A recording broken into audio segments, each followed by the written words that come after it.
এখন তো মোটামুটি প্রত্যেক দিনই সকালবেলা ঘুম থেকে ওঠার পরে দেখি মেঘলা আকাশ, আর ম্যাক্সিমাম দিন তো দেখা যায় যে বৃষ্টি হচ্ছে। তো আজকে অন্যথা কিছু না, সেরকমই মেঘলা আকাশ আর 2-1 পশলার তো যথারীতি বৃষ্টি পড়ছে।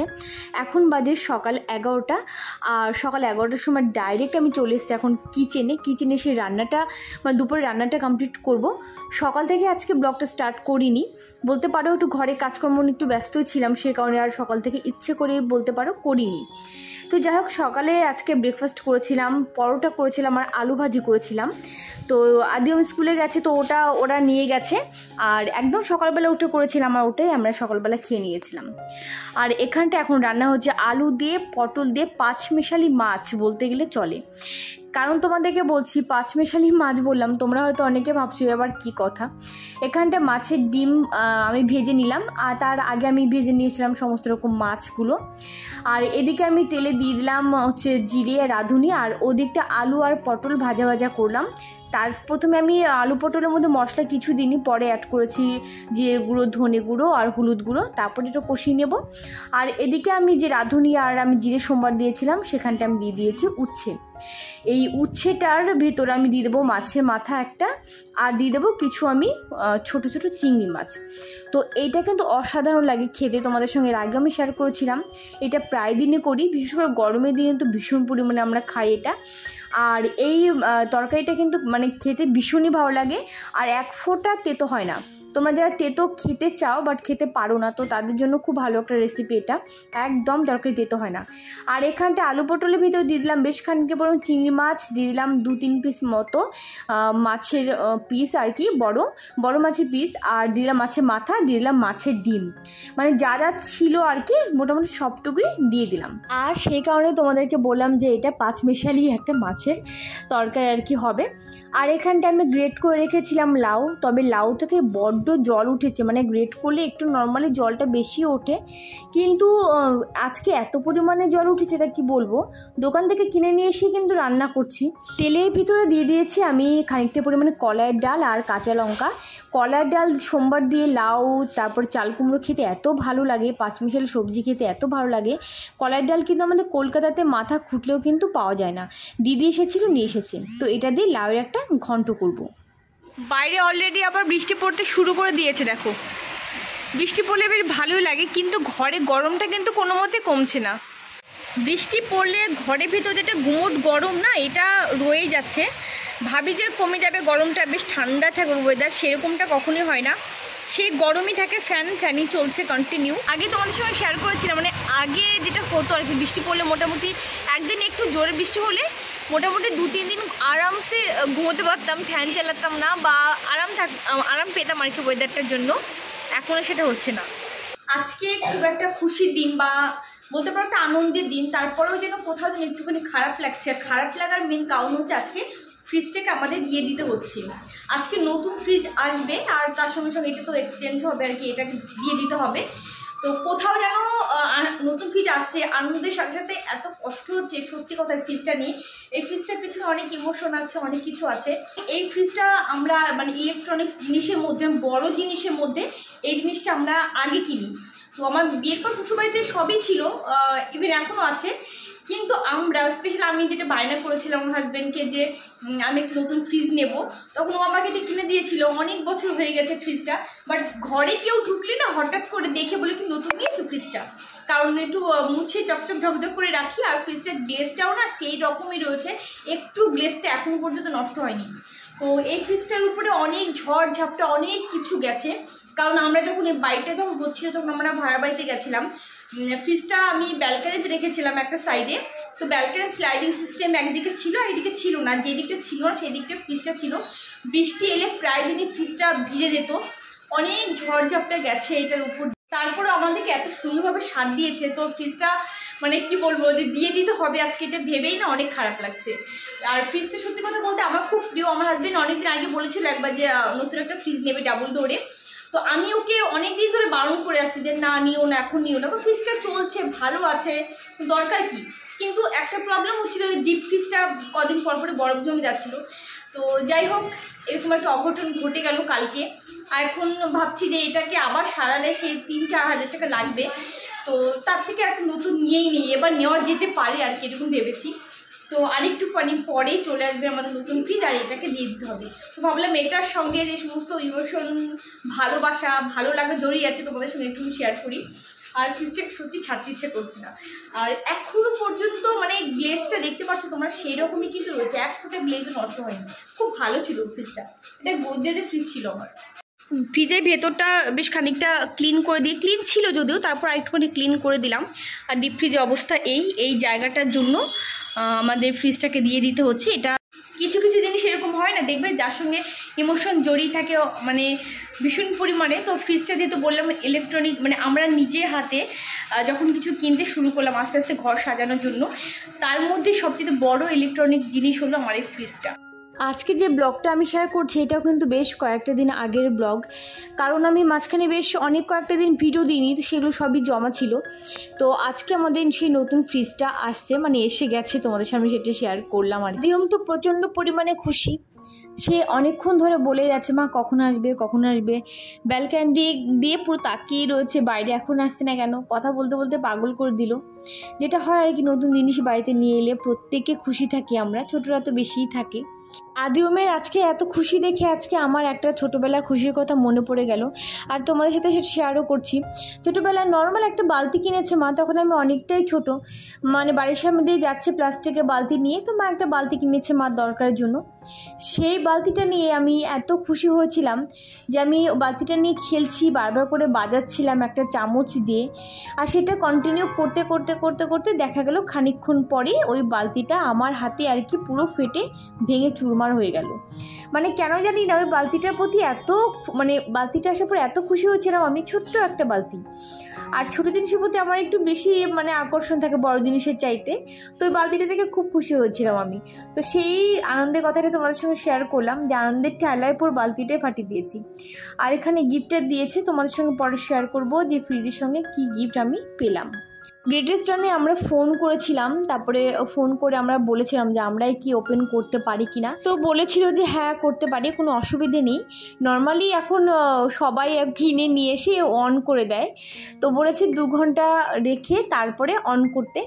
তো 2 ঘন্টা রেখে দেবো, তারপরে আমরা নিজেরাই অন করে নেব, তো মানে স্টার্ট করব ফ্রিজটা আর কি। তো পাশে ঘরে দাদাকে ডেকেছিলাম, একা একা পারছিলাম না, কারণ অনেকটা বড় ফ্রিজ তোমরা দেখতে পাচ্ছ, কভারটা খুলতে পারছিলাম না, প্লাস এদিক থেকে ওদিক নিয়ে আসাটা একটা অনেক চাপের ব্যাপার। সেখানে দাদাকে ডেকেছিলাম, দাদা এসেছিল, অনেক কষ্টে তারপরে এটাকে সেট করা হলো।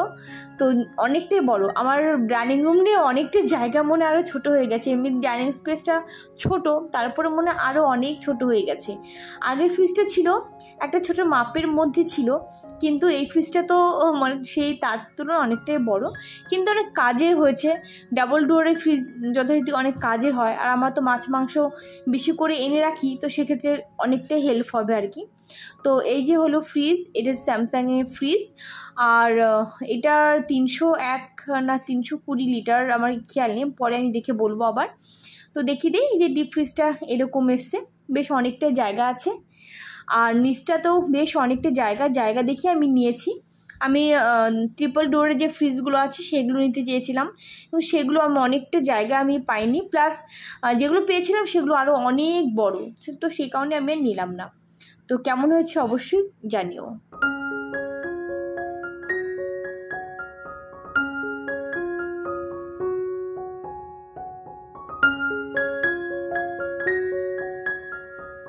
সন্ধ্যাবেলাতে আজকে আদিওমের জন্য করব একটা হেলদি রেসিপি ওটস দিয়ে। তো এর আগে আমি একদিন করেছিলাম, প্রায় দিনই করি, তবে আগে একদিন শেয়ার করেছিলাম, তো আমাকে একজন কমেন্ট করেছিল দিদি এটা তুমি একটু ডিটেলসে শেয়ার করবে, তো আজকে ডিটেলসে মানে যতটা পারি ততটা শেয়ার করছি। ওটসটা আমি কিন্তু একটুখানি ড্রাই রোস্ট করে নেব, মানে হাতে আমি যখন দেখবো যে না একটুখানি ভেঙে যাচ্ছে, মচমচে হচ্ছে, তখন আমি গ্যাসের ফ্লেমটা অফ করে দেবো। এবার একটা ব্লেন্ডারে আমি জানিয়ে নিলাম, এবার ভালো করে আমি ব্লেন্ড করে নেবো এটাকে আমি। তোমরা চাইলে ব্লেন্ড নাও করতে পারো, তবে ব্লেন্ড করে নিলে কি ভালো হয়, নয়তো একটু বেশি মুখে বাঁধে, তো আদিও বলে মা একটু বেশি নরম করে দাও এমনিভাবে বলে, তো সেই কারণে আমি ব্লেন্ডারে ব্লেন্ড করে দিই। তো এখানে 2টো কলা নিয়েছি আমি, কিন্তু বেশি নেই, 3-4টে কলা নেই, তবে আজকে 2টো কলা ছিল যেহেতু ঘরে আমার, 2টো কলাই আমি নিয়ে নিয়েছি। তো কলা দুটোকে আমি ভালো করে স্ম্যাশ করে নেব, স্ম্যাশার দিয়ে আমি তারপরে এবার আমি কী করবো, এর ভেতর দিয়ে দেবো দুধ, পরিমাণ মতো বেশ খানিকটা পরিমাণে আমি দুধ দিয়ে দেবো, আর আবার ওটসগুলোকে এবার দিয়ে দেবো এবার। আর এটা কিন্তু ভীষণই একটা হেলদি রেসিপি, হেলদি মানে বড় থেকে ছোট সবাই খেতে পারে, আর প্রচণ্ড পরিমাণে উপকারী একটা জিনিস। তো দুধ দিয়ে দিলাম এখানটায়, লিকুইড দুধ, আর 1 প্যাকেট ছিল আমুল দুধ, সেটাও আমি দিয়ে দিলাম, আমুলিয়া ছিল করে সেটাও দিয়ে দিলাম। এখানটা কিশমিশ দিয়ে দিলাম, আর কাজু বাদাম বা অন্য কিছু দিলে আদিও একদমই খেতে চায় না, সে কারণে দিলাম না। ব্যাস তৈরি হয়ে গেল একটা মানে হেলদি। এটা সকালেও তোমরা খেতে পারো, ব্রেকফাস্টে, সন্ধ্যাবেলাও খেতে পারো, রাত্রেবেলাও খেতে পারো ডিনার হিসাবে। ভীষণ একটা হেলদি এবং অনেকক্ষণ পেটে থাকে, আর উপকারীও বটে বললাম, আর খেতেও কিন্তু খুব ভালো লাগে। অবশ্যই একবার তোমরা ট্রাই করো। টিফিন করে আদিওমকে নিয়ে এখন পড়াতে বসে গেছি। পড়াতে বসে গেলে সে কি যুদ্ধ আর যুদ্ধ। ছোটোবেলায় যেরকমভাবে বলতাম এইভাবে এইটা পড়ো, এইভাবে এইটা করো, এইভাবে এইটা লিখতে দিচ্ছি, তুমি এইটা করো, সেইভাবেই করতো, আর ওয়েট করে থাকতো মা কখন করাবে, কি করাবে। এখন যত দিন যাচ্ছে বদমাশ হয়ে যাচ্ছে, বদমাশিপনা তত বেশি করছে, অনেক কিছু শিখে গেছে। মানে যেহেতু 5টা বাচ্চার সঙ্গে স্কুলে গিয়ে মেশে, তো 5 রকম জিনিস শিখেছে।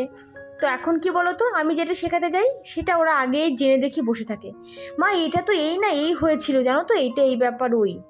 তো সেই কারণে আমাকে এখন পড়াতে বসলে অনেক ভেবে চিনতে বা আগে থেকে আমাকে ব্যাপারটাকে ভালো করে পড়াশোনা করে নিয়ে তারপর ওদেরকে পড়াতে বসতে হয়, নয়তো বড্ড কথায় কথায় কিন্তু আবার ভুল ধরতে শিখেছে। কম কথা একদম কম কথা, চট জলদি লার্ন করো, আর আমি কিন্তু এক্ষুনি ধরবো, ঠিক আছে? ঠিক আছে বাবাই, বুকটা এখানটায় রাখো, এবার পড়ো। তুমি এখন ওকে ধরতে হবে না, তুমি আগে লার্ন করো, তোমাকে আমি ধরবো, ঠিক আছে? এই এত কথা কেন?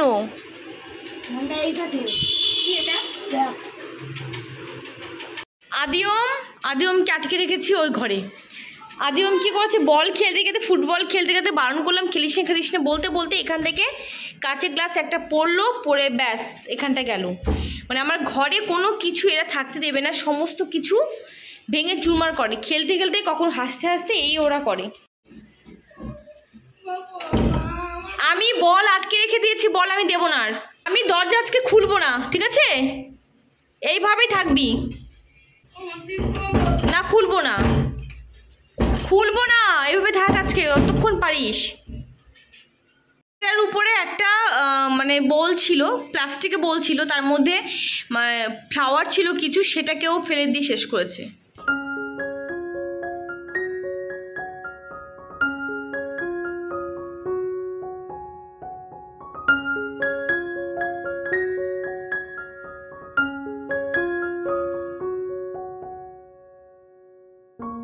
আপাতত এর ওপরে যে মানে আগের ফ্রিজের উপর যে ভ্যাসটা ছিল, ফ্লাওয়ার ভ্যাস, সেটা রেখে দিলাম। আর এর উপরে এখনও কভার টভার কিছু দেওয়া হয়নি, কালকে দেবো। আর নাইফ হোল্ডারটা আবার রেখে দিলাম, কালকে এই ফ্রিজটাকে একটু গুছিয়ে গাছিয়ে নেবো। কভার ছাড়া কোনো কথাই হবে না, কারণ পাশেই কিচেন, আর তাছাড়া এমনি এত ধুলো হয়, কভার দিলেও ধুলো হয়, তো কভার তো দিতেই হবে, তো এগুলো সব কালকে করবো। আগে আলু কিনে নিয়ে এসে কোনো টেনশন ছিল না কোথায় রাখবো, এখন টেনশনের ব্যাপার হয়ে গেল। কারণ আগের ফ্রিজের নিচে ড্রয়ার ছিল, তোমরা দেখেছিলে, আলু পেঁয়াজ রসুন সমস্ত কিছু ওখানটা রেখে দিতাম, কিন্তু এই ফ্রিজের নিচে কোনো ড্রয়ার নেই, এখন ব্যবস্থা একটা করতে হবে। তো যাই হোক, আমার কিচেনটা যেহেতু অনেকটা বড় নয়, তো সেক্ষেত্রে কোথায় রাখবো না রাখবো একটু টেনশন হয়। যদিও এই র্যাকটা ব্লু রঙের যে র্যাকটা আছে ওটাকে পরিষ্কারই আছে, তবু ওটা নিচের তাকে রাখার যে ব্যবস্থা করছি, কারণ কোথায় রাখবো আর। দেখো ওখানটা মাছ সমস্ত কিছু রাখা অলরেডি হয়ে গেছে আমার। বাহ,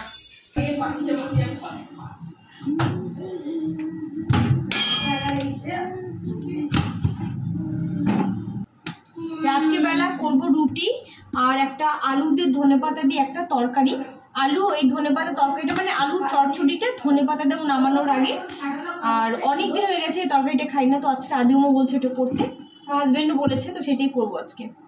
আর ওখানটা আদিও বসে বসে বব করে যাচ্ছে, কারণ বল লুকিয়ে রেখেছি, বল আমি দিইনি। আজকে ফুটবল এনে দিলাম, একদিন তো ক্রিকেট খেলেছি তোমরা দেখেছো, আজকে ফুটবলটা চিৎকার করে ফাটিয়ে দিল, মা ফুটবল দাও, আজকে কিনে দিয়েছি। সন্ধ্যার সময় গেছিলাম নিচে, আজকে ফুটবল দিয়ে উদ্বোধন করলো, কাঁচের গ্লাস ভাঙা, তারপর দিন দেখবো যে এই ফ্লাওয়ার ভ্যাসটা ভেঙেছে, এইটা ভেঙেছে, ওটা ভেঙেছে। আর ঘরের চারিদিকে তো আমার হাতের কাজের জিনিস তো ভর্তি থাকে, আর ম্যাক্সিমামটা দেখা যাচ্ছে কাচের হয় বা প্লাস্টিক হয়, ভেঙে যায় চট চট করে। কিছু করার নেই, এরকমই হবে।